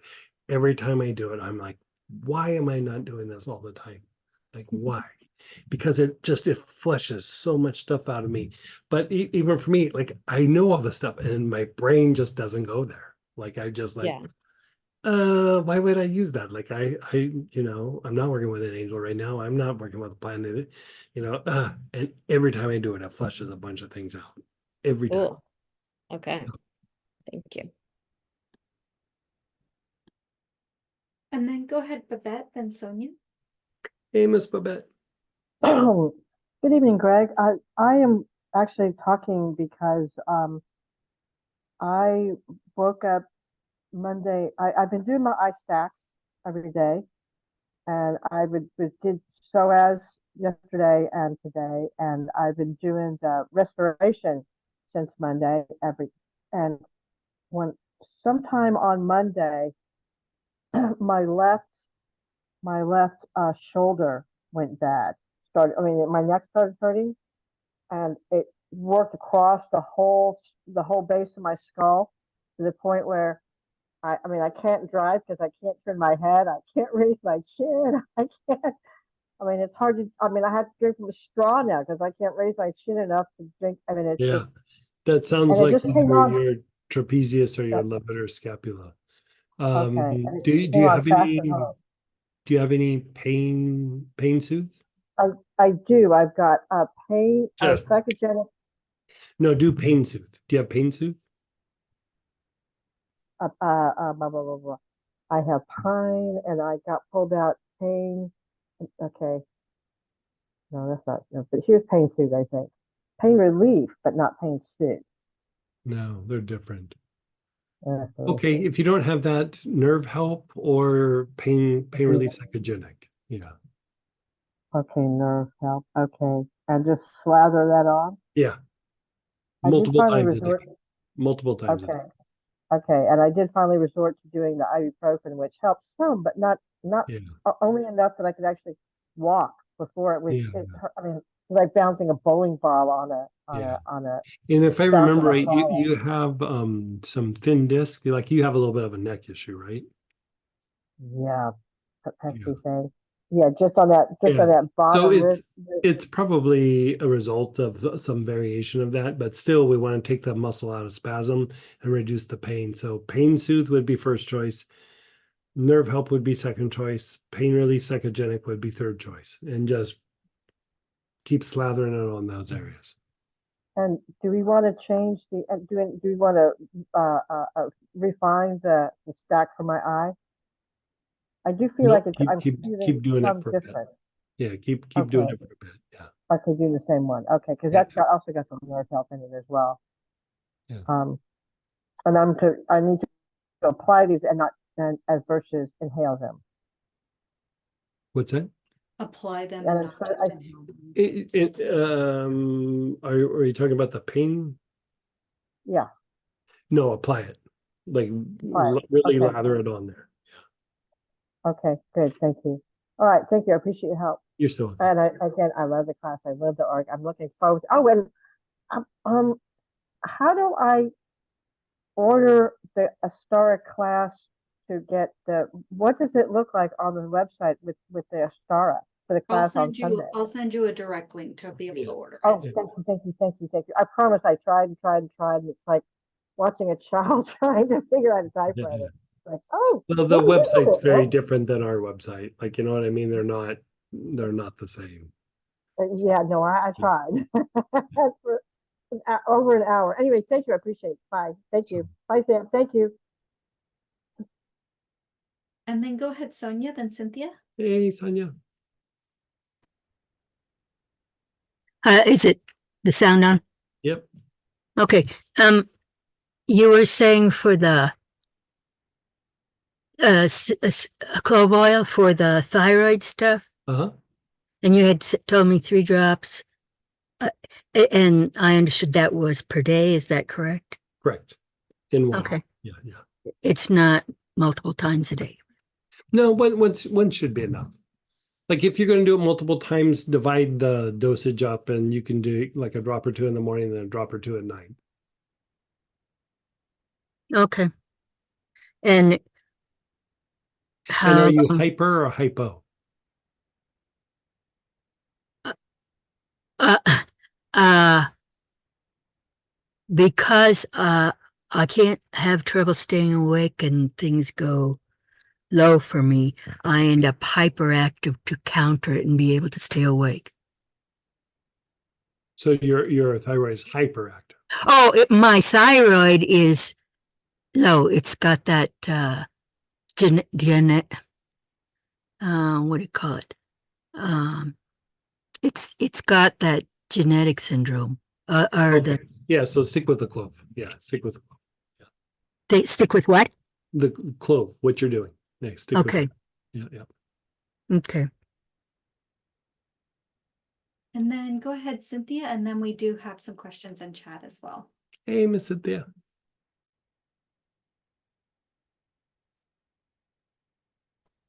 Okay, now I think I'm talking to you. So last evening I was walking on the treadmill, got off, went to the bathroom, and there was a little bit of pink on the toilet paper. And so today I went to the doctor and had a urinalysis, and there were just a few red blood cells in the urine. He put me on Bactrim. There wasn't any evident white cells or bacteria of any kind. And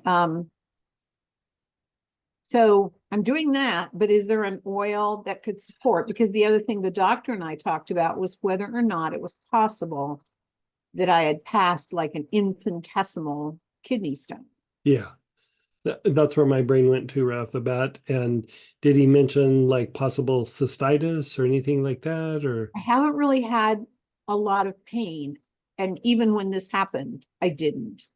And but I did tell him that, I don't know, randomly in the last 2-3 weeks, I'd had a couple of times where at the end of my stream, there was sort of a bit of pain, but not like urgency that would go with a UTI. okay. And no like inflamed bladder or anything like that. He wasn't Well, concerned about. we didn't really do a lot of testing. My Okay. bladder was bothering me in the sense of kind of, it didn't feel digestive, but something was not quite right as far as being comfortable. So do you have like urgency, or is there a lot of frequency, or everything's normal and you just had this little weird anomaly? That those things all seem normal, but of course the other thing, which I hearken back to over 30 years ago, is that before we discovered the renal condition that I had a couple of times where I had some blood in the urine. And, at the time, because I didn't know anything was I kind of got the thing from the doctor, like, yeah, there's, you must be getting ready to have your menses, you must, and I'm like, no, it wasn't that kind of blood, that sort of thing. So, of course that one place my mind goes, but the other was kidney stones. I haven't had any urgency. Yeah. No real pain.